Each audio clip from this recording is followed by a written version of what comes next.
సంక్షోభాల నుండి అవకాశాలు మలుచుకునే ప్రయత్నం చేస్తోంది శ్రీలంక. ఇప్పుడు గల్ఫ్ కంట్రీస్ 8 దేశాల మీద వరుసబెట్టి ఇరాన్ విరుచుకుపడతా ఉండడం.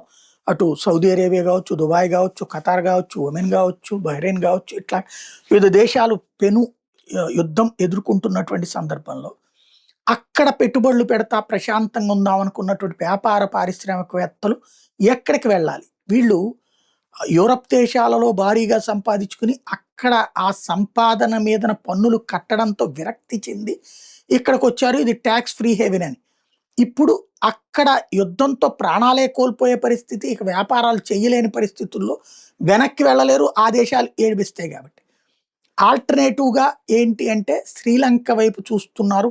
శ్రీలంక ఆయా దేశాలకు సంబంధించిన వ్యాపార పారిశ్రామికవేత్తలతో మాట్లాడుతుంది. కొలంబోని కేంద్రంగా చేసుకోమని చెప్పి అడుగుతోంది అన్నటువంటిది తాజా సమాచారం. ఇది ఆషామాషి అంశంగా చాలా సంచలనాత్మకమైన వ్యవహారం.